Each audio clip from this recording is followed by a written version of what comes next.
Captain Taeyun Park stood on the bridge of the UES Horizon's edge, watching the stars shift back to normal points of light. The faster-than-light jump was complete. For the first time in human history, a ship had traveled beyond the solar system. Jump. Successful, Captain, reported Navigation Officer Dong-Yun at his station. We are now 47 light-years from Earth, in the Kepler 442 system. Taeyun nodded, feeling the weight of history on his shoulders. He was 35 years old and had dreamed of this moment since he was a child. Humanity had finally reached. The stars, begin scanning for planets, he ordered.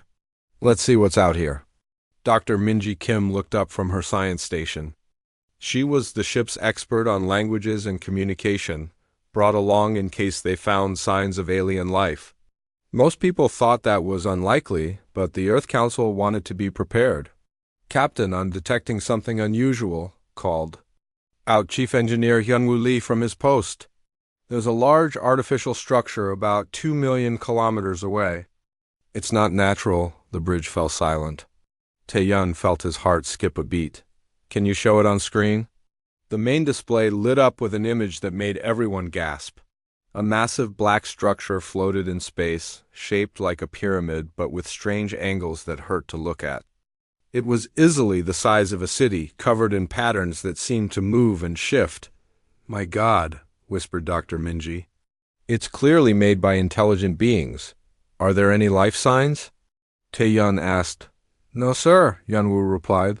But it's definitely active. It's scanning us with some kind of energy beam. As if responding to his words, the alien structure suddenly flared with bright light. A beam of energy struck their ship, but it didn't damage them. Instead, it seemed to be reading everything about their vessel. Captain, it's downloading our computer files, Hyunwoo said, his voice tight with worry. I can't stop it. The beam is going right through our shields like they don't exist? Then, as suddenly as it began, the scanning stopped. The alien structure went dark for a moment, then began broadcasting a signal directly at their ship. Dr. Kim, can you understand it? Taeyun asked. Minji worked at her station, running the signal through every translation program they had. It's incredibly complex. The mathematical patterns are unlike anything we've ever seen. This might take weeks to decode. Do we have weeks? Taeyun wondered aloud, staring at the alien construct. For the next month, the Horizon's Edge stayed in the system while Dr. Minji worked day and night to understand the message. The alien structure remained silent, but they could tell it was still watching them. Finally, Minji called the senior staff to the briefing room. Her face was pale, and her hands shook as she activated the display. I've decoded the message, said quietly. You're not going to like it. Text appeared on the screen, translated into simple English, primitive species of Sol3. Your expansion ends here. Turn back to your origin world and remain. Any vessel that ventures beyond this boundary will be destroyed. Any attempt at colonization will result in the sterilization of your homeworld. This is your only warning. The Valeth Dominion, rulers of the outer spiral. The room was dead silent for a long moment. Sol3, said Commander Yoon Ha-young, the ship's security chief. That's Earth. They know exactly where we came from. And they're threatening to destroy it, added Dr. Sun Ho Nam, the ship's diplomatic advisor. This is first contact, and they're telling us to go away or die. Taeyun studied the message again. How much did they learn about us from that scan? Hyunwoo consulted his tablet. Everything, sir. Our technology, our biology, our population. Numbers, our military capabilities. They know exactly how weak we are compared to them. What do we know about them? Taeyun asked as Minji brought up another display. Based on the signal patterns and the technology we've observed, the Valeth are incredibly advanced. They have faster-than-light communication, energy weapons that can penetrate our best shields, and the ability to build structures this large in deep space. They're probably thousands of years ahead of us. And they see us as primitives, said Sun Ho grimly. The question is, Taeyun said, do we obey them or not? We have to report this to Earth, Yuna said. This is too big for us to decide alone. The journey back to Earth took 3 weeks. When they arrived, the news of humanity's first contact with aliens caused panic around the world. The United Earth Council called an emergency session to decide how to respond. Admiral Jeong Choi led the military faction. She was a tough woman in her 50s who had spent her career preparing for threats to humanity. "We cannot show weakness," she argued in the council chambers. "If we obey this threat, we'll be trapped on Earth forever. We'll be prisoners in our own solar system." Dr. Sun Ho Nam, who had returned with the Horizon's Edge, led the diplomatic faction. "We have to try to negotiate. Maybe we can find a peaceful solution. Starting a war with a superior alien race would be suicide." The debate raged for days. Meanwhile, more bad news arrived. 3 other human exploration ships had been sent to different star systems. None of them had returned. Captain Taeyun found himself caught in the middle. He had seen the alien structure with his own eyes. He knew how powerful they were. But he also understood what Admiral Choi meant about being prisoners. What if there's a third option? He suggested during one heated meeting. What if we don't just submit, and we don't just prepare to defend Earth?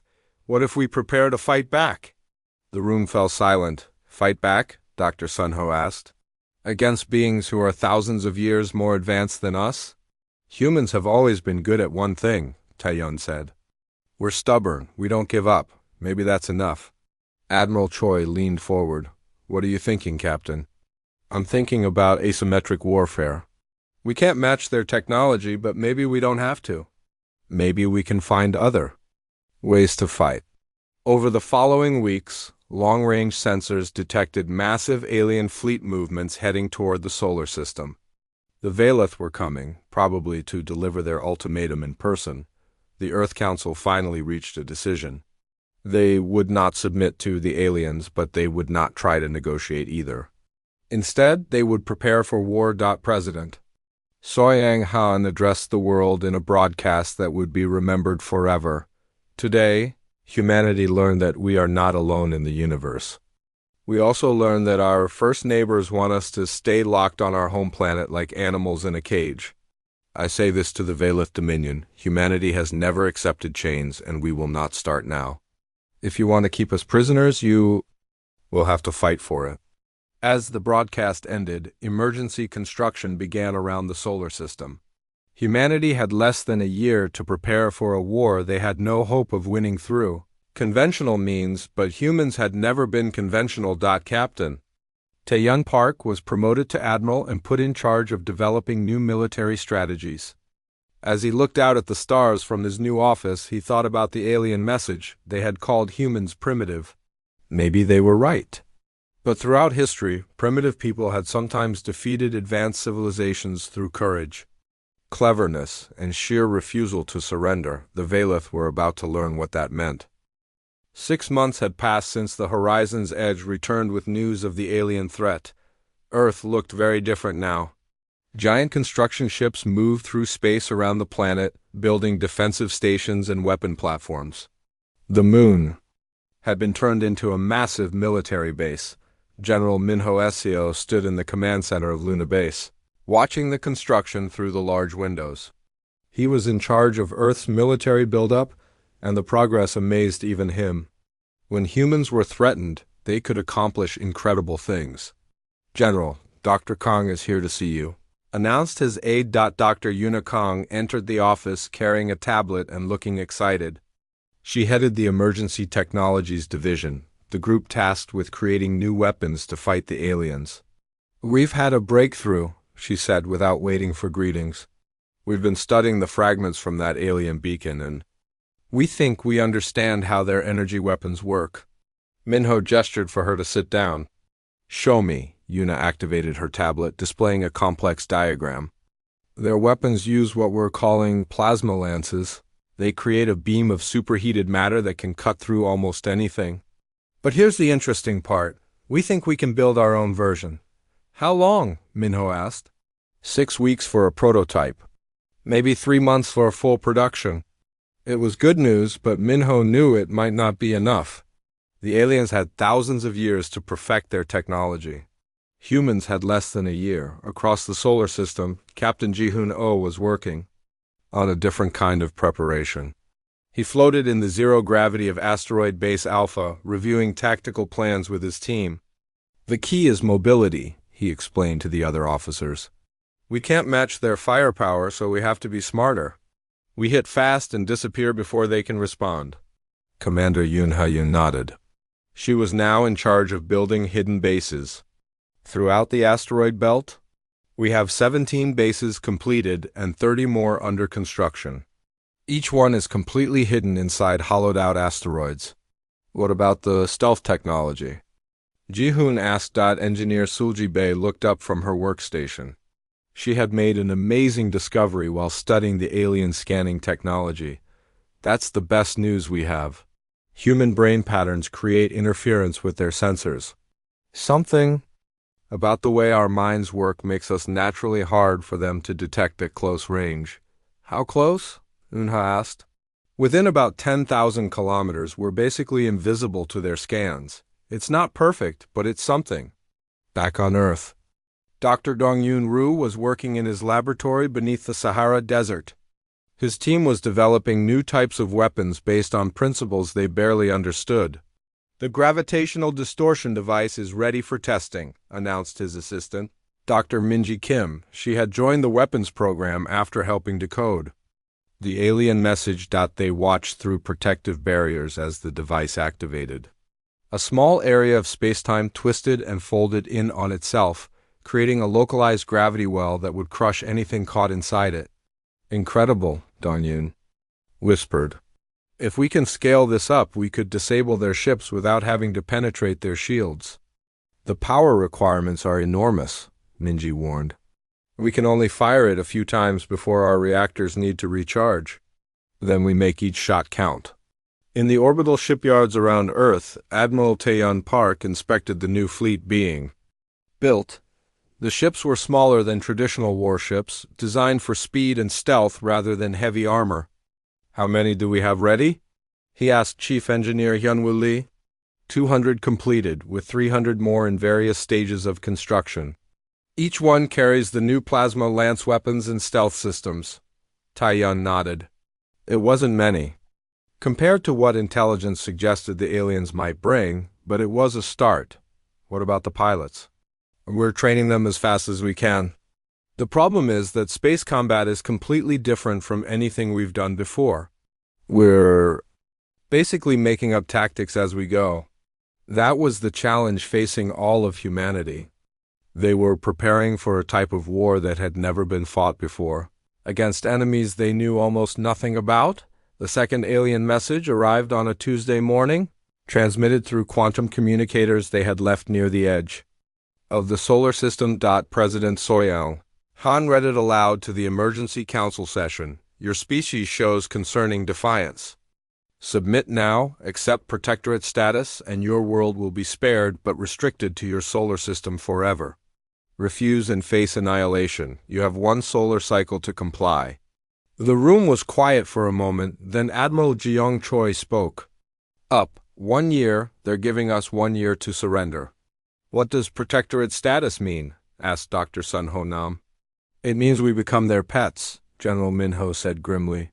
Trapped on Earth, dependent on them for everything, probably used as a source of labor or resources. Slavery, President Han said simply. So what's our answer? Admiral Choi asked. President Han looked around the room at the faces of humanity's leaders. She saw fear there, but also determination. Humans had faced extinction before and survived. Captain. Oh, is the Phoenix Protocol ready? Ji-hoon stood up. He had been developing humanity's response plan for months. Yes, Madam President. We can begin implementation immediately. The Phoenix Protocol was humanity's answer to the alien threat. Instead of just defending Earth or trying to negotiate, they would go on the offensive. The plan called for rapid expansion throughout the solar system, the establishment of hidden military bases, and the development of new weapons and tactics designed specifically to fight a superior enemy. The Valeth expect us to either surrender or cower on Earth waiting for them to arrive, Ji-hoon explained. They don't expect us to spread out and prepare to fight back? It's risky, Dr. Sunho warned. If we're caught expanding our military presence, they might attack immediately. They're going to attack anyway, Admiral Troy pointed out. At least this way we have a chance. The vote was unanimous. Humanity would not surrender. President Han recorded the response message herself. Knowing it would reach not just the Valeth, but potentially other alien species throughout the galaxy. We have received your ultimatum, she said, looking directly into the camera.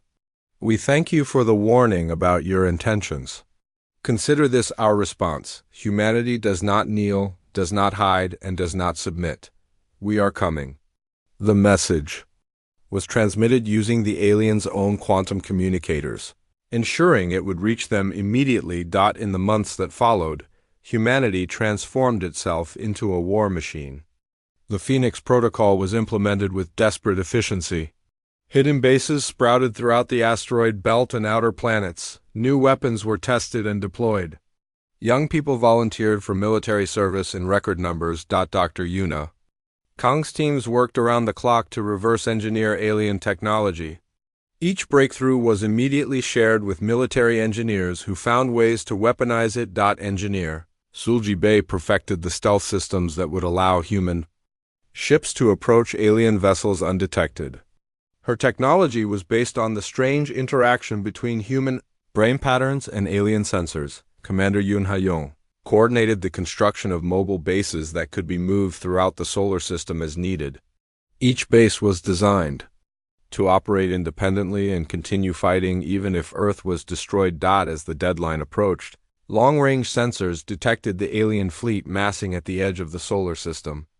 There were more ships than anyone had expected, over 200 vessels, each one larger and more powerful than anything humanity had ever built. But humanity was no longer the same species that had sent out a single exploration ship 2 years earlier. They had become something new, a civilization at war, united by a common threat and a refusal to accept defeat. Admiral Taeyeon Park stood on the bridge of his new flagship, hidden inside the asteroid series, around him the greatest fleet in human history waited for the enemy to arrive. All ships report ready, announced his communications officer. Good, Taeyeon replied. Let's show them what humans can do.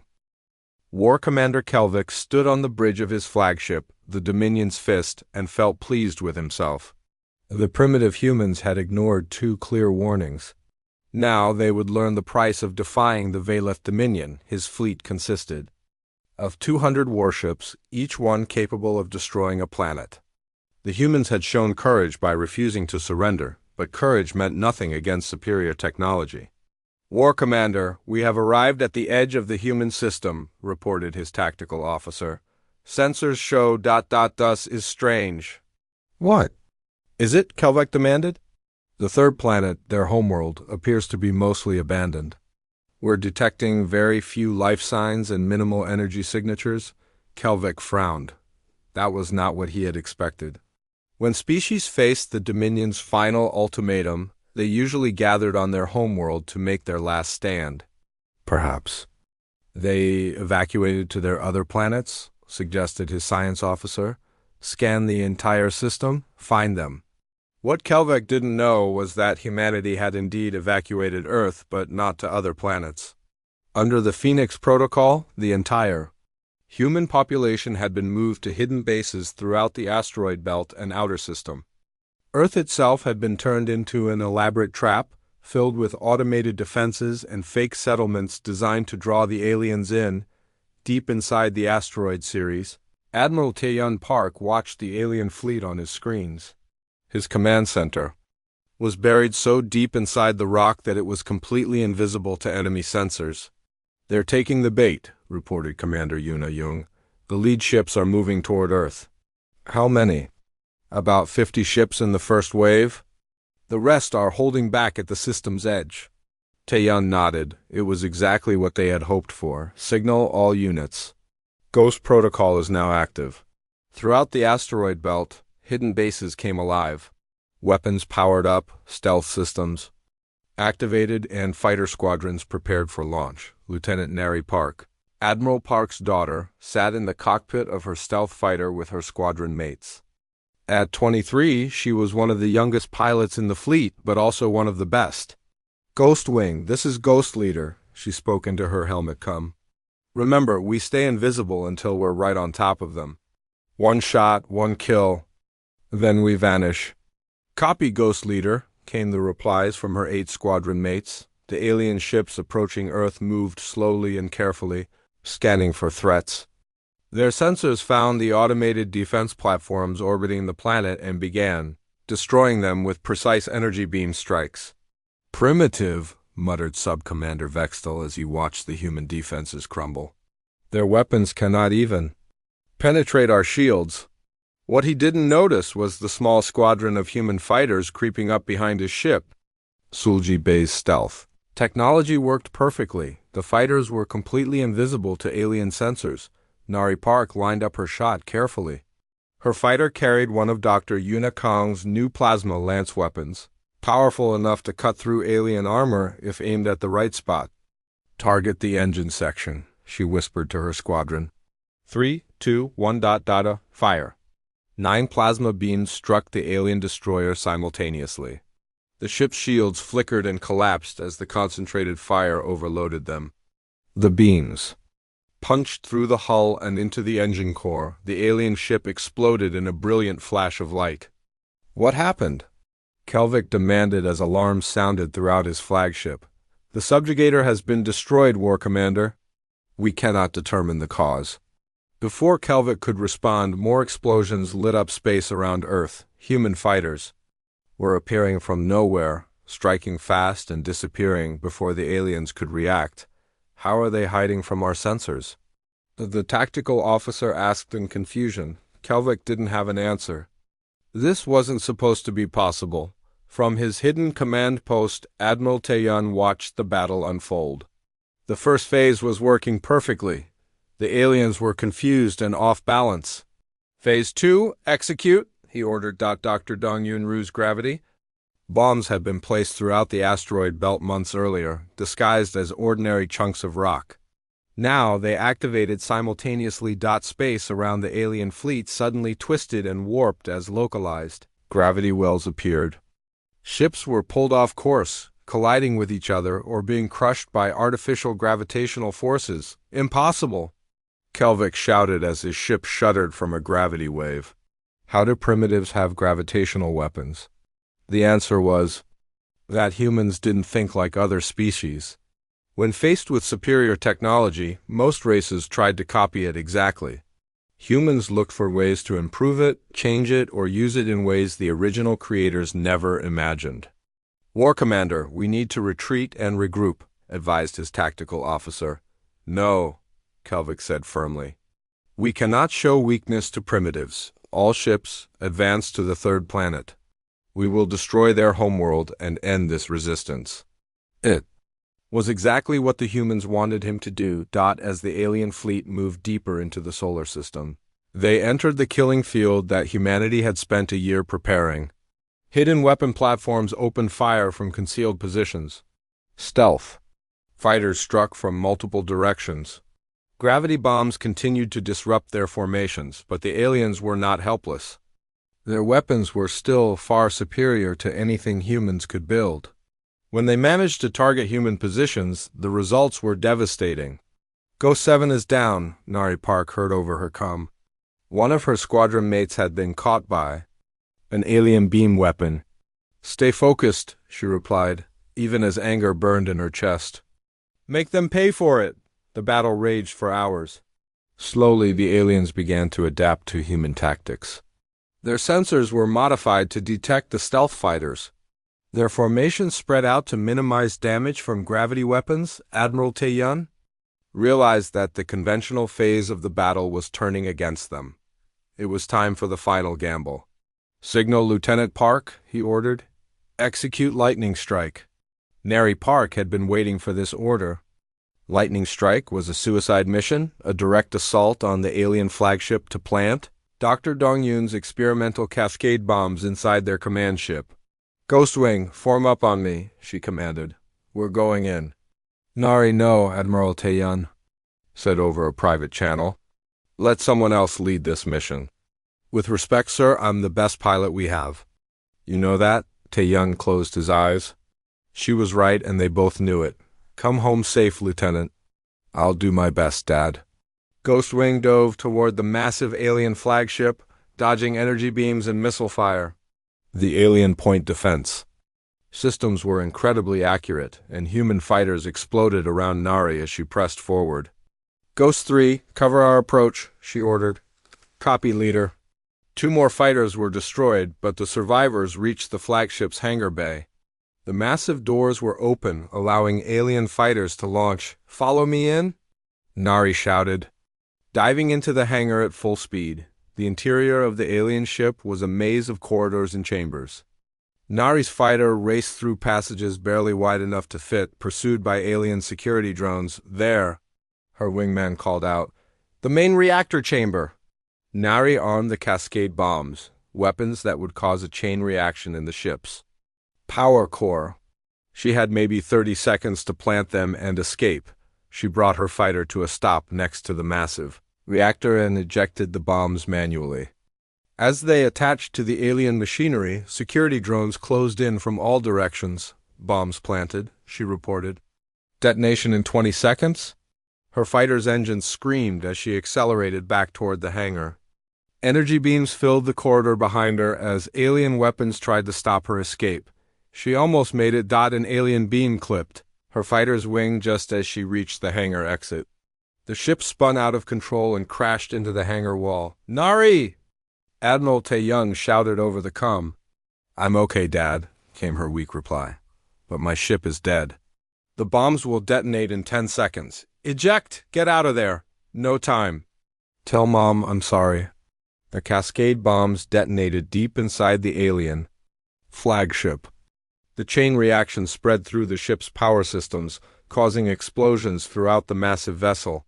In seconds, the most powerful ship in the Valeth fleet tore itself apart from the inside. War Commander Kelvek died with his ship.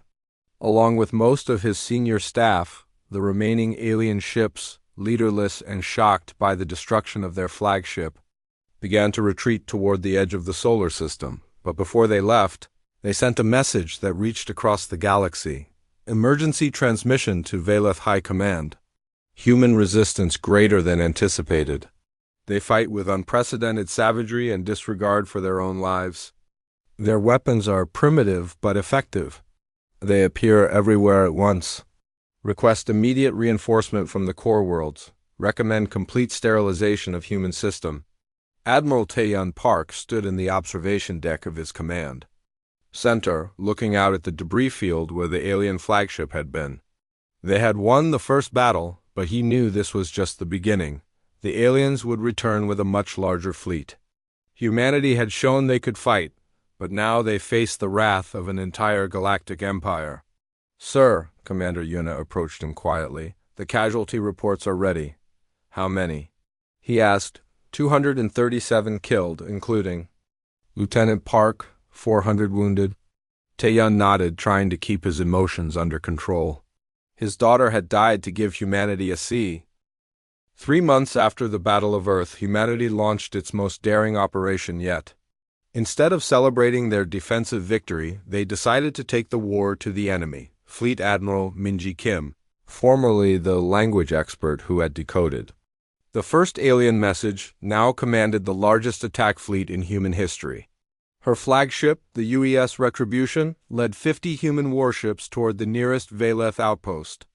Admiral, we're approaching the target system, reported her navigation officer. Minji studied the tactical display. Intelligence suggested this system contained a major Valeth supply depot and repair facility.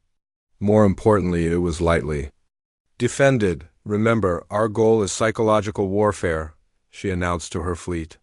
We want the Valeth to think humans are everywhere at once. Captain Ji Hoon-oh commanded one of the destroyers in the fleet. His ship, the UES Strike Fast, carried engineer Sun Ho-nam's latest invention, jump torpedoes that could teleport directly inside enemy vessels. Captain, we're detecting 3 Valeth ships in orbit around the 4th planet, his tactical officer reported. Are they military or civilian? Ji-hoon asked.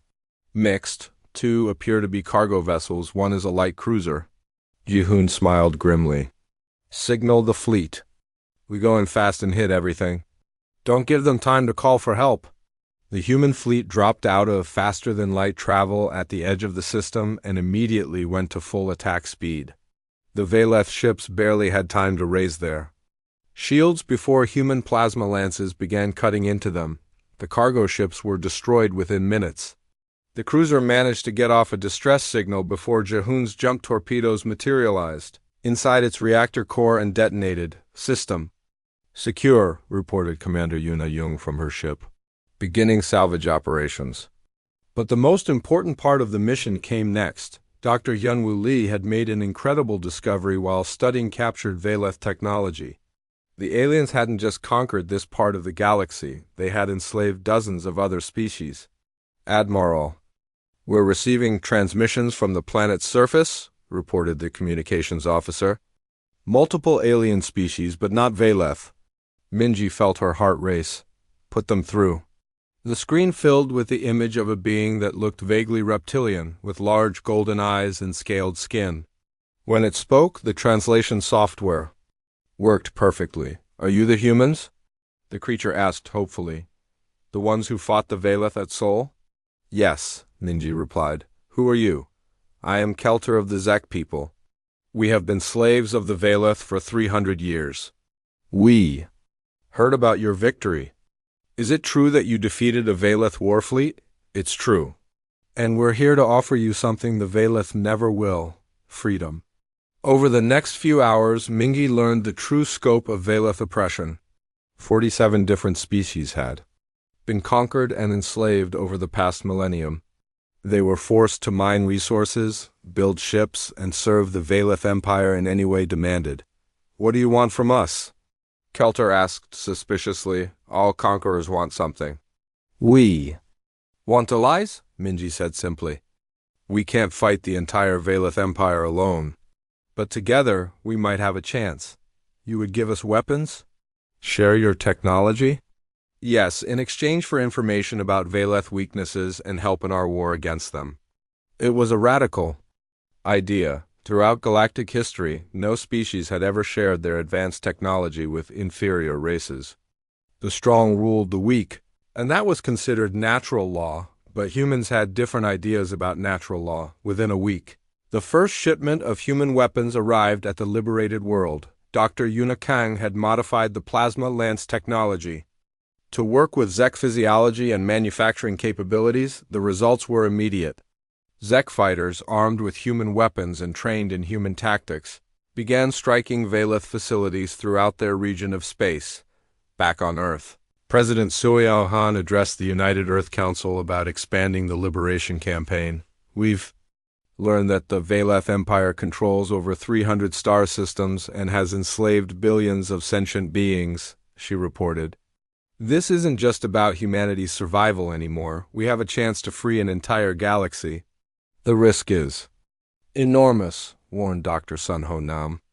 If we spread ourselves too thin, the Veleth could destroy us piecemeal. But if we don't act now, we'll face their full strength eventually anyway, countered Admiral Jiang Choi. Better to fight them while they're off balance. The Council voted to expand Operation Starfall. Human task forces would strike Veleth outposts throughout their territory, offering liberation to enslaved species and building a coalition of free worlds. Colonel Minho Seo led the first ground assault in galactic history at the Veleth mining world of Kelter. His troops wore powered armor reverse-engineered from captured alien technology, but improved with human engineering. Remember, the Veleth have never faced ground combat, he told his soldiers as their transport ships approached the planet. They're used to winning through superior firepower alone. They don't know how to fight up close. The Veleth garrison consisted of security robots and a few alien overseers. They were prepared to deal with slave uprisings or orbital bombardment, but not with professional soldiers who actually wanted to fight them hand-to-hand. Contact front? Shouted Sergeant Sulji Bey as the first wave of security robots attacked. Human soldiers moved with a coordination and aggressiveness that the automated defenses couldn't handle. They used cover, flanking maneuvers, and close combat techniques that no other species had ever employed against the Veleth. Their combat programming doesn't account for opponents who advance under fire, observed Lieutenant Dongyun during the battle. They keep trying to make us retreat, but we just keep coming. Within 6 hours, the entire planet was under human control. More importantly, over 2 million enslaved workers had been freed. "This is incredible," said one of the liberated aliens, an insect-like being called a Vrix. "In 3 centuries of slavery, no one has ever fought the Veleth on the ground and won." "Stick with us," Colonel Minho replied. "You'll see a lot more victories." As word of human successes spread throughout the galaxy, something unprecedented began to happen. Enslaved species started rebelling against their Veleth masters. Using weapons and tactics learned from human advisors, the Veleth response was predictable and brutal. They began systematically destroying rebellious worlds, committing genocide on a massive scale to maintain control, but this only made more species willing to join the human-led coalition. The Free Worlds Alliance grew from a handful of liberated systems to over 50 independent governments, all united in their hatred of Veleth oppression. Captain Nari Park, who had miraculously survived the explosion of the alien flagship by ejecting at the last second, now commanded her own destroyer. She led raids deep into Veleth territory, striking supply lines and communication centers.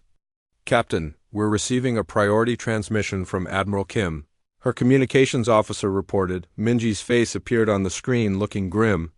"Nari, we need to talk privately." Once the channel was secure, Minji continued, "Our intelligence network has discovered something big. The Veleth High Command is planning Operation Final Solution, a complete sterilization of every world that has joined our alliance." "How long do we have?" Nari asked. 6 months, maybe less. They're assembling the largest fleet in galactic history at their capital world. Over 2,000 warships. Nari felt her blood run cold. Even with all their allies, the Free Worlds Alliance could barely muster 1,000 ships, most of them converted civilian vessels. What are our options? "We have one chance," Minji said quietly. "We hit Veleth Prime before they can launch their fleet. If we can destroy their capital and command structure, their empire might collapse. That's suicide." "Veleth Prime is the most heavily defended world in the galaxy. I know. But it's the only way to save our allies. The Veleth are planning to kill billions of innocent people." Nari thought about all the species they had liberated, all the worlds that had joined them in hope of freedom. She thought about her father, Admiral Tayun, who had taught her that sometimes impossible missions were the only ones worth attempting. "When do we leave?" she asked. 2 weeks. And Nari, "This time we're not planning on coming home." As the call ended, Nari stared out at the stars. Humanity had come so far from that first terrified ship that encountered an alien warning beacon. They had turned from explorers into liberators, from victims into the hope of an entire galaxy. Now they faced their greatest test. In 2 weeks, the Free Worlds Alliance would assault the capital of a galactic empire, knowing it was probably a one-way trip, but that was what humans did. When faced with impossible odds and certain death, they found a way to win anyway. The hunt was about to become a final battle. Supreme Overlord Vexthara stood in the command center of Veleth Prime, watching the largest fleet in galactic history assemble in orbit above his homeworld. 2,000 warships floated in perfect formation, representing the combined military might of an empire that had ruled the outer galaxy for millennia. "Supreme Overlord, the final preparations for Operation Final Solution are complete," reported his chief military advisor. "We can begin the systematic cleansing of rebellious worlds within 1 solar cycle." Vexthara nodded with satisfaction. The human infestation had spread too far, corrupting dozens of properly enslaved species with their ridiculous ideas about freedom and equality. It was time to end this madness permanently. "What is the status of intelligence regarding human fleet positions?" he asked. "Our scouts report their main forces scattered throughout the outer systems, still conducting raids on our supply lines. They appear to be unaware of our gathering fleet." Vexthara smiled coldly. The humans had shown surprising tactical ability for primitives, but they lacked the strategic thinking necessary for large-scale warfare. They would be caught completely off guard when the final solution fleet arrived at their pathetic alliance. Worlds. What Vexthara didn't know was that human intelligence was far better than he imagined. Not only did they know about Operation Final Solution, they were already moving to counter it. 3 systems away, Grand Admiral Soyohan stood on the bridge of the massive battleship Earth's Vengeance, coordinating the largest military operation in human history. The former president had taken personal command of this mission, knowing that failure meant the extinction of not just humanity, but dozens of allied species. "All task forces report ready," announced Admiral Taeyun Park from his flagship. The veteran commander looked older than his years, worn down by 2 years of constant warfare, but his eyes still burned with determination. "Fleet composition?" Soyoung asked. 500 human warships, 1,200 allied vessels from 47 different species. Total personnel, 2.8 million, reported Fleet Admiral Minji Kim. It was an incredible force by human standards, but still outnumbered almost 2-to-1 by the Valeth fleet. The only advantage they had was surprise and Dr. Yuna Kong's latest innovation. Status of the reality anchor? Soyoung asked. Dr. Yuna herself answered from the science station. Fully operational. Once activated, it will prevent faster-than-light travel in a sphere roughly 10 light-years in diameter. Both fleets will be trapped in normal space. "Why? Does that help us?" asked Captain Neri Park from her position commanding the destroyer squadron. "Because," said Colonel Dong Yunru, now in charge of all ground operations, "in conventional space combat, human tactics work better. The Valeth rely on technology and superior firepower. Humans adapt and improvise." The plan was insane by any reasonable standard. They would jump directly into the Valeth Prime system, activate the reality anchor to prevent either fleet from escaping, and then fight a conventional space battle against impossible odds. "All ships, prepare for final jump," Soyoung ordered. "Remember, we're not just fighting for ourselves. We're fighting for every enslaved species in the galaxy. If we fail here, they all die." The combined fleet entered hyperspace for the last time. On Valeth Prime, alarms suddenly began wailing throughout the command center. Sensor operators stared at their displays in shock. Supreme Overlord, massive hyperspace disturbances detected at the edge of the system. Multiple fleets emerging. From faster-than-light travel, how many ships? Vexthara demanded. "Unknown, sir. Our sensors are being jammed by some kind of interference field." As the human fleet completed its jump, Dr. Yuna activated the reality anchor. Space-time itself seemed to shiver as the device created a massive gravitational disturbance that made faster-than-light travel impossible. "Reality anchor active," she reported. "No one is leaving this system until one side is completely destroyed." Supreme Overlord Vexthara felt the first stirring of concern as his tactical officer reported the situation. "Sir, we're detecting approximately 1,700 enemy vessels. They appear to be a mix of primitive human ships and vessels from various enslaved species."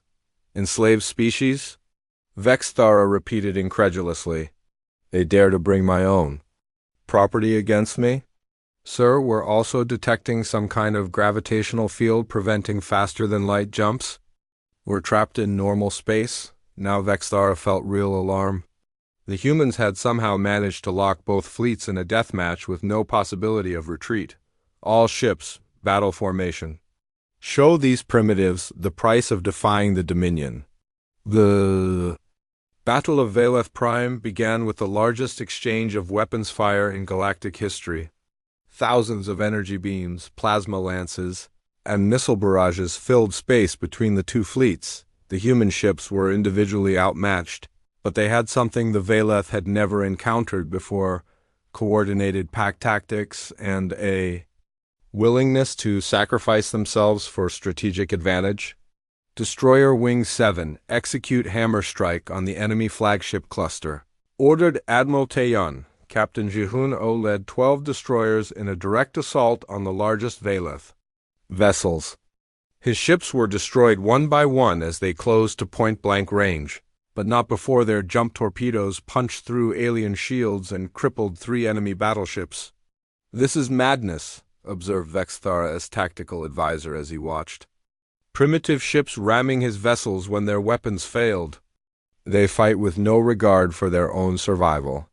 "They fight for something greater than survival," replied Admiral Soyang-han over an open communication channel. "They fight for freedom." The battle raged for 6 hours. Slowly, human numbers began to tell. For every human ship destroyed, they managed to take down 1 or 2 Valeth vessels through superior tactics and sheer determination. Engineer Sulji Bey led a squadron of stealth fighters through the alien fleet, targeting command ships and communication arrays. Her fighters were invisible to Valeth sensors until the moment they fired, causing chaos in enemy formations. "Their coordination is breaking down," she reported. "Individual ships are acting independently instead of as a unified fleet." Meanwhile, Colonel Dong-Yun prepared for the ground assault phase of the operation. "Valeth orbital defenses are down to 60%. We can punch through to the planet's surface." "Do it," ordered Grand Admiral Soyo. "End this war." Transport ships filled with human marines and allied ground forces broke through the weakened orbital defenses and headed for Valeth Prime surface. The planet had never been attacked before, and its defenses were designed to repel orbital bombardment. Not ground invasion, human soldiers stormed the capital city with a ferocity that stunned the Valeth defenders.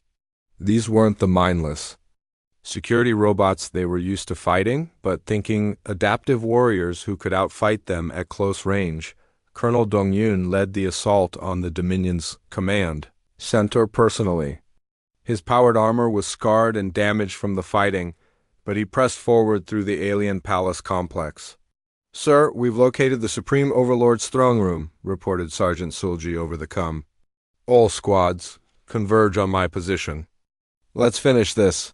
Supreme Overlord Vexthara made his final stand in the ancient throne room where Valeth rulers had commanded their empire for 1,000 years. He was a towering figure, nearly 3 meters tall, wearing ceremonial armor that incorporated personal shield generators. "You dare defile this sacred place, primitive?" he snarled as human soldiers surrounded him. "Your empire is finished," Colonel Dong-Yun replied calmly, raising his plasma rifle. "Surrender now and your people might be allowed to rebuild in peace." The Valeth do not surrender to inferior species. Vexthara activated his personal weapons, energy blasters built into his armor that could cut through most materials. But human plasma rifles had been specifically designed to counter Valeth energy shields. The duel was brief. Ancient alien technology, perfected over millennia, met human determination and adaptability. When it ended, the last Supreme Overlord of the Valeth Dominion lay dead on the floor of his throne room. "Command center secured," Dong-Yun reported. "The Dominion's leadership is eliminated." In orbit above the planet, the space battle was reaching its conclusion. The Valeth fleet, leaderless and demoralized, began to surrender ship by ship rather than face complete annihilation. Admiral Taeyun Park stood on the bridge of his battered flagship, looking out at the debris field that stretched across the entire star system. The cost had been terrible. Over half the human fleet was destroyed or damaged beyond repair, but they had won. The Valeth Dominion, which had ruled through fear and oppression for 1,000 years, was finished. Admiral Park were receiving surrender requests from 47 Valeth star systems, reported his communications officer. Their regional governors are asking for terms. "Tell them the terms are simple," Taeyun replied. "Free all enslaved species immediately, abandon all claims to conquered worlds, and join the Galactic Democratic Alliance as equal members. And if they refuse?" Taeyun looked out at the wreckage of the most powerful fleet in galactic history. Destroyed by a coalition of former slaves and determined humans, they won't refuse. They've seen what happens to empires that try to rule through fear.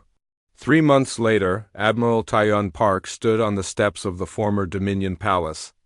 "Now, 5 years after the fall of the Valeth Dominion, the galaxy had changed beyond recognition.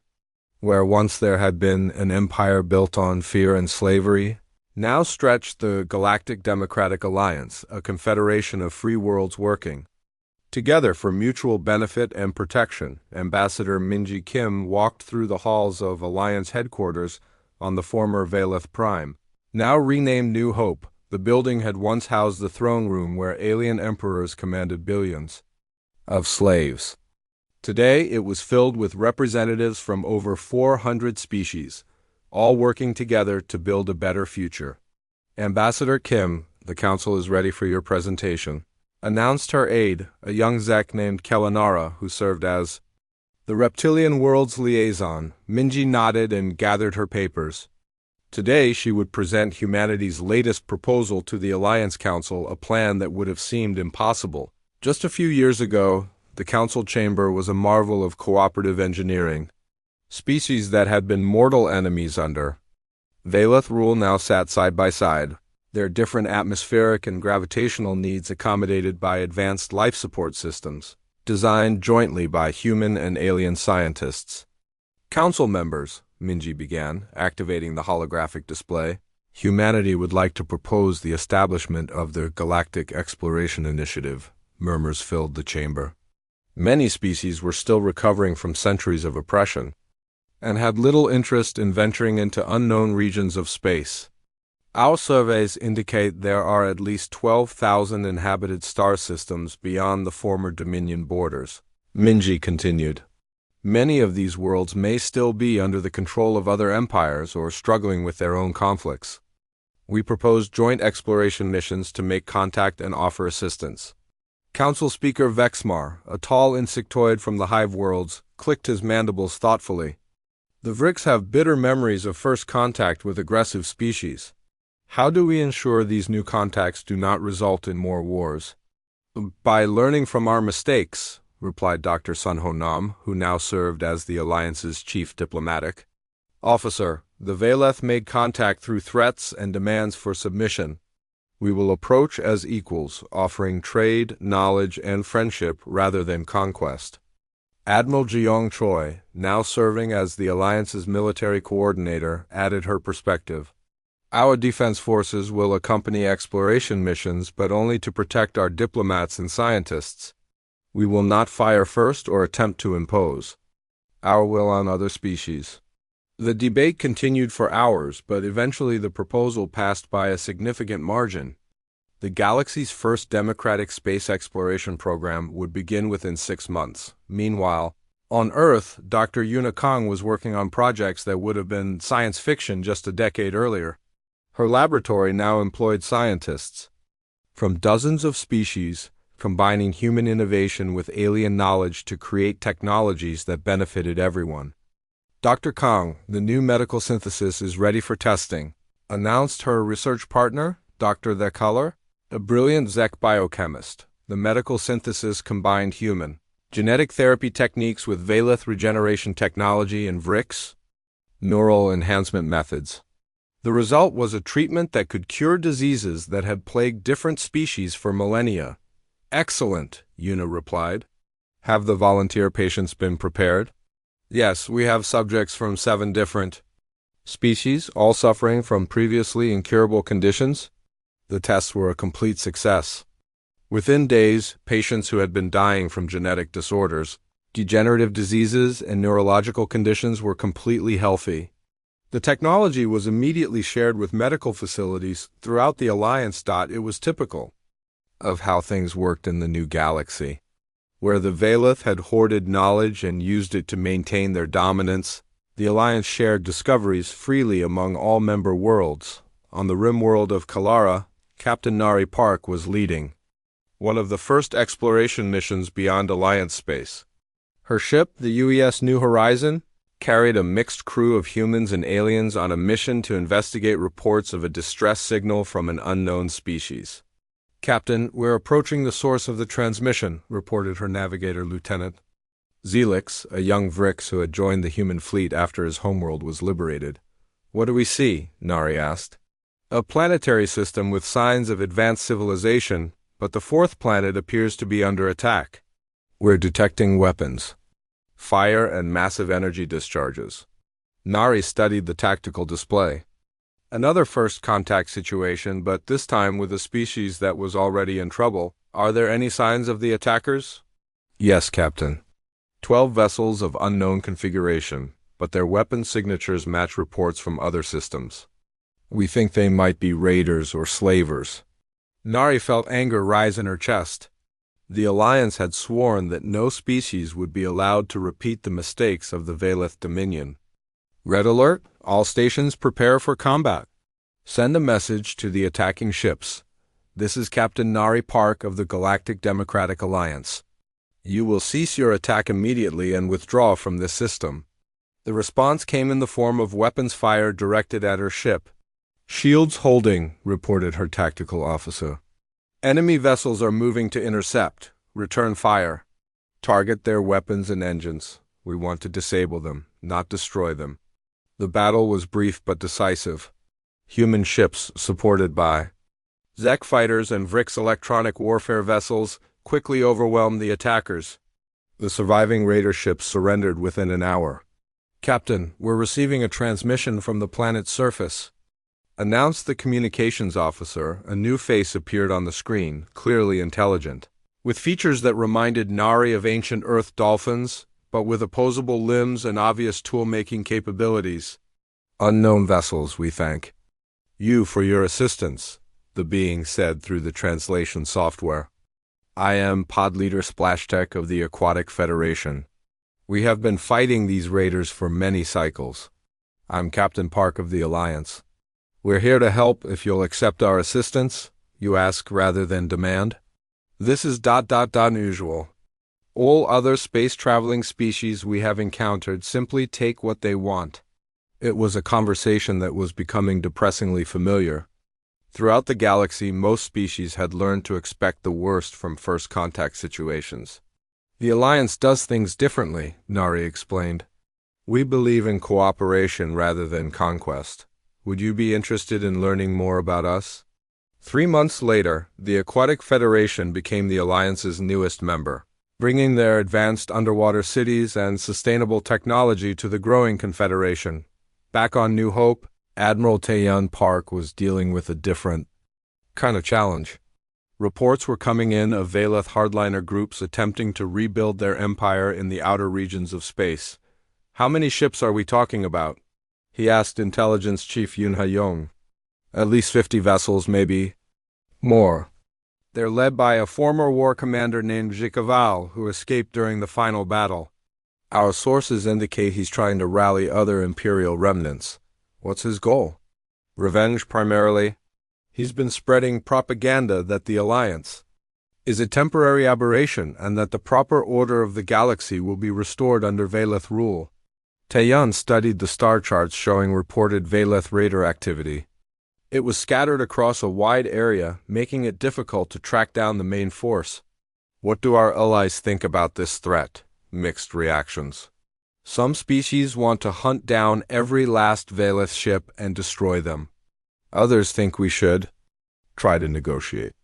The humans are split. Some want military action, others prefer diplomatic solutions. It was the kind of complex problem that the Old Dominion would have solved with overwhelming force. The Alliance had to find a better way. Set up a meeting with the Veleth Refugee Council, Taeyun decided. Maybe they can help us reach out to these hardliners. The Veleth Refugee Council consisted of former Dominion citizens who had rejected their empire's philosophy and chosen to live peacefully within the Alliance. They faced discrimination from both sides. Many Alliance species still hated them for their past actions, while Veleth hardliners considered them traitors. Council speaker Velthara was a former Dominion administrator who had helped coordinate the surrender of 17 star systems after the fall of Veleth Prime. Admiral Park, we appreciate the Alliance's protection, but our influence with the remaining hardliners is limited, she explained during their meeting. They see us as corrupted by primitive ideals. What would it take to convince them to give up their resistance? Proof that the Alliance way actually works. Most Vela still believe that democracy and equality are signs of weakness. They expect the alliance to collapse into chaos within a few years, and if it doesn't, then perhaps some of them will reconsider their position. But War Commander Jekyval will never surrender. He would rather die fighting than live in a galaxy where Veleth are not the dominant species. As if summoned by their conversation, urgent reports began arriving of attacks on Alliance shipping lanes. Jekyval's raiders were striking at merchant vessels, attempting to disrupt trade between Alliance worlds. Admiral Taeyun made his decision. The Alliance could not allow raiders to terrorize innocent civilians, regardless of their motivation. 10 years had passed since the establishment of the Galactic Democratic Alliance, and the universe continued to reveal new challenges and opportunities. Dr. Solji Bey, now the Alliance's chief technology officer, stood before a massive holographic display showing the most detailed map of the galaxy ever created. Council members, our long-range exploration probes have made a disturbing discovery, she announced to the assembled representatives from over 600 Alliance worlds. There are more empires out there, and some of them make the old Veleth Dominion look peaceful. The display zoomed in on a region of space beyond the outer rim, where probe data showed massive fleet movements and energy signatures indicating the destruction of entire star systems. The Korthak hegemony, Sulji continued, appears to control over 2,000 star systems and has been expanding aggressively for the past century. Their method is simple. They arrive at a system, demand submission, and if refused, they sterilize all life and strip mine the planets. Murmurs of concern filled the chamber. Many Alliance species were still recovering from their own experiences with Imperial oppression. Council Speaker Kelmara, now representing the reformed Veleth worlds, spoke first. How long before they reach Alliance space? At their current rate of expansion, perhaps 50 years. But that assumes they don't accelerate their conquest when they learn about us. Director Yunwoo Lee of Alliance Intelligence stepped forward. Our analysis suggests the Korthak are fundamentally different from the Veleth. Where the Dominion enslaved other species for labor and resources, the Korthak simply eliminate them. They view all non-Korthak life as contamination to be cleansed. The chamber fell silent as the implications sank in. They were facing potential genocide on a galactic scale. President Soyoung Han, now in her third term as the Alliance's elected leader, addressed the Council. We have a choice to make. We can wait for them to reach us and fight a defensive war, or we can take action now while we still have time to prepare. What kind of action? Asked Ambassador Thekler from the Hive Worlds. We accelerate our expansion. Program, replied Admiral Minji Kim, who had been promoted to overall military command. We make contact with every free species between us and the Korthak. We offer them Alliance membership and help them prepare for what's coming. And if they refuse? Asked Velthara from the Veleth Council. Then we respect their choice, President Han said firmly. But we make it clear that when the Korthak arrive, the Alliance will stand with anyone willing to fight for their freedom. The expansion program that followed was the largest diplomatic and military undertaking in galactic history.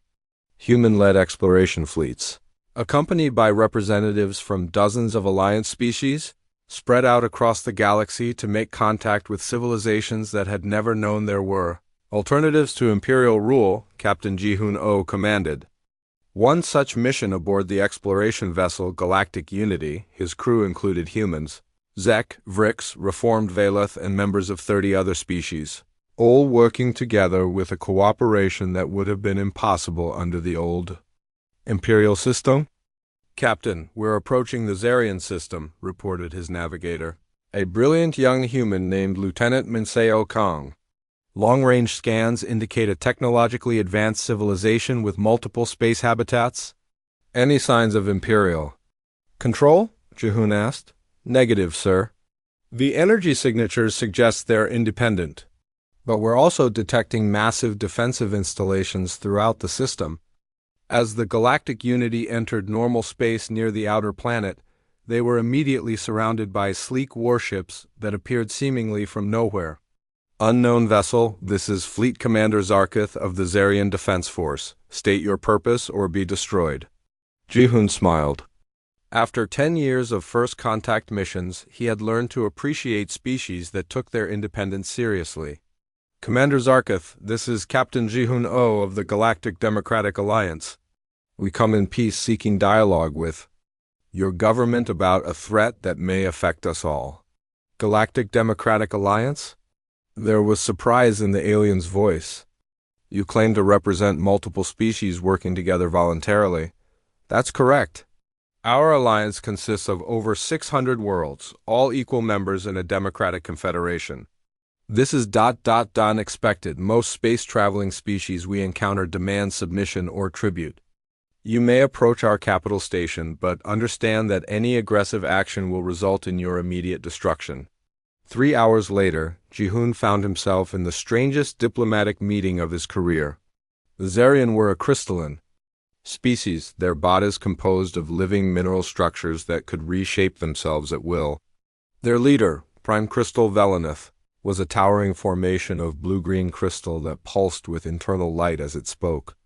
Captain O, your alliance intrigues us. We have maintained our independence for 3,000 years by trusting no one and preparing for any threat. The concept of voluntary cooperation between species contradicts everything we have learned about galactic politics. Prime Crystal, I understand your skepticism. Most of our member species felt the same way before joining us. But sometimes cooperation is stronger than competition. Ji-hoon activated a holographic display showing the Korthek threat. This is why we're here. In 50 years, maybe less, your system will be in the path of an empire that doesn't negotiate or take prisoners. They simply exterminate all life and move on to the next target. The crystalline being's light patterns shifted to what Ji-hoon had learned to recognize as concern. You have proof of this threat? Long-range probe data, survivor testimonies from attack systems, and intelligence gathered from refugee fleets. The Korthik hegemony is real, and they're coming this way. And you offer us membership in your alliance as protection? We offer you partnership. The alliance doesn't provide protection. We provide mutual defense. If you join us, you help defend not just your own world, but all the free peoples of the galaxy. Prime Crystal Velaneth was quiet for several minutes, internal lights flickering as it processed the information. Finally it spoke. Captain O, the Zarian have survived by trusting only ourselves, but perhaps survival requires adaptation. We would like to learn more about this alliance. Across the galaxy, similar conversations were taking place as alliance. Diplomatic missions made contact with hundreds of independent species. Not all of them were successful. Some civilizations refused to believe the Korthik threat was real. Others were too afraid to risk joining what they saw as just another potential empire, but many were intrigued by the alliance's offer of genuine partnership. The Zarian became member world number 687, bringing their advanced defensive technology and 3 millennia of military experience to the alliance fleet. Meanwhile, on the research world of New Kepler, Dr. Yuna Kong was working on projects that pushed the boundaries of known science.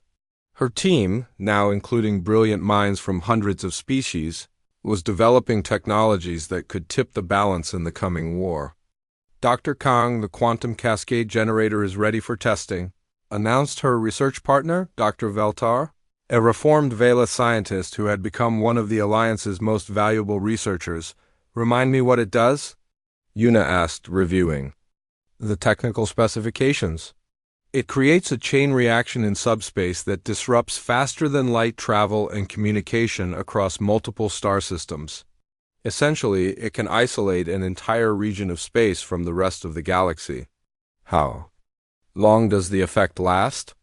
Depending on the size of the field, anywhere from a few hours to several weeks. It would prevent enemy fleets from coordinating attacks or calling for reinforcements. Yuna nodded thoughtfully. It was exactly the kind of strategic weapon they would need against an enemy with overwhelming numbers. On the military side, Admiral Taeyeon Park was overseeing the largest military buildup in galactic history. But unlike the old Imperial model of conscription and forced service, the Alliance fleet was entirely voluntary, composed of beings who chose to defend their freedom rather than being compelled to fight for someone else's empire. Admiral, the latest recruitment numbers are in, reported Colonel Nari Park, now serving as his chief of staff. We have over 12 million volunteers from 400 different species. More are joining every day. Ship construction? 2,000 new vessels completed. This year, with production increasing as more worlds contribute to the effort, the Zarian crystal forging techniques have revolutionized our armor systems, and the Aquatic Federation's bioships are proving incredibly effective for long-range reconnaissance. Taeyeon studied the fleet composition reports. The Alliance Navy was unlike anything the galaxy had ever seen, not just because of its size, but because of its diversity. Ships designed by dozens of different species, each contributing their unique strengths and perspectives to the common defense. What about the new joint training programs? Exceeding all expectations, Nari replied with pride. Mixed crews are actually performing better than single-species ships in most combat scenarios. Apparently, having different ways of thinking about problems makes us more adaptable. It was a lesson humans had learned years ago, but seeing it work on a galactic scale still amazed Taeyeon. Back on New Hope, troubling intelligence reports were arriving from the border regions. The K.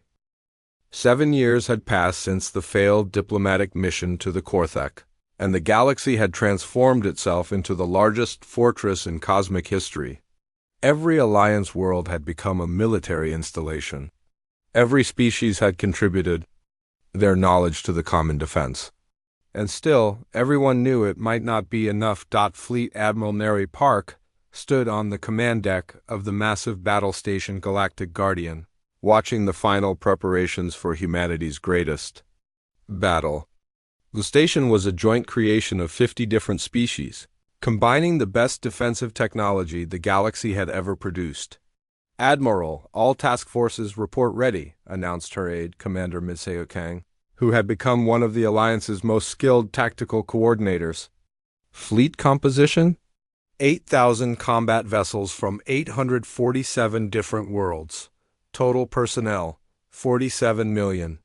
We also have support from 200 automated defense platforms and 30 planet killer weapons that we really hope we don't have to use. Nari nodded grimly. It was the largest military force in galactic history, assembled from every free world in known space. But intelligence reports suggested the Korthek were bringing 12,000 ships to this final battle. Any word from the diversionary fleets? Admiral Park reports his force has engaged Korthek advanced scouts in the Theta sector. Admiral Kim's fleet is holding position near the Zarian Nebula. All units are ready to execute the Endgame Protocol. On your command. The Endgame Protocol was humanity's final strategic masterstroke, conceived by the greatest military minds of a dozen species and refined over 7 years of preparation. It was based on a simple premise. The Korthek were too powerful to defeat through conventional battle, so the Alliance would not fight conventionally. President Soyeon Han, now serving her 5th term as the democratically elected leader of the Alliance, addressed the combined fleet from her command ship. Citizens of the galaxy, she began, her voice carried to every ship and every world in Alliance space. Today we face an enemy that seeks not conquest, but complete annihilation. The Korthek do not want to rule us, they want to erase us entirely, and strip our worlds of every trace of life. 7 years ago, we learned that diplomacy with this enemy is impossible. They have shown no mercy, no hesitation, and no interest in anything except total destruction. But they have made one crucial mistake. They have underestimated what free peoples can accomplish when they stand together. We fight today not just for our own survival, but for the right of life itself to exist in this galaxy. We fight for every species that has ever dreamed of reaching the stars. We fight for the children who will inherit the universe we leave behind. The enemy believes that superior numbers and technology guarantee victory. They are about to learn that freedom makes us stronger than they can imagine. As her speech ended, long-range sensors detected the approaching Korthek armada. It was a sight that would have driven entire civilizations to despair. 12,000 dark ships, each one a harbinger of extinction, advancing in perfect formation toward the heart of Alliance Space. Supreme War Mind Korthek Prime, the collective intelligence that commanded the entire hegemony, analyzed the Alliance defenses with mechanical precision. According to its calculations, the organic forces should surrender or flee when faced with such overwhelming superiority. Instead, the Alliance fleet moved to intercept, arranging itself in a defensive formation around several key worlds. It was tactically sound but ultimately futile. Begin primary sterilization sequence, Korthek Prime commanded through the neural link that connected every ship in its fleet. Eliminate all organic contamination in this sector. The battle for the galaxies. Sol began with the largest exchange of weapons fire in cosmic history. Alliance ships, fighting with desperate courage, engaged targets that outnumbered them more than 3-1. Dr. Unikong's quantum cascade generators activated first, creating massive disruptions in subspace that prevented the Korthek from coordinating their attacks. Suddenly, the enemy fleet found itself divided into isolated groups that could not communicate with each other. Phase 1 complete, reported Admiral Taiyun Park from his flagship. Korthek coordination is disrupted. All units execute Phoenix Rising. Phoenix Rising was the first part of the endgame protocol. Alliance ships that had been fighting defensively suddenly broke formation and scattered in all directions, using their superior knowledge of local space to evade Korthek pursuit. They are fleeing, Korthek Prime analyzed with satisfaction. Continue sterilization as planned. But the Alliance wasn't fleeing, they were taking up positions for the most complex military maneuver ever attempted. While some ships continued to engage the enemy directly, others moved to preset coordinates throughout the star system. Engineer Solji Bay, now commanding the technical support fleet, activated the second phase from her position near the system's largest gas giant. Reality anchors away, she announced as dozens of her ships deployed the massive gravitational devices. Enemy faster-than-light capability negated.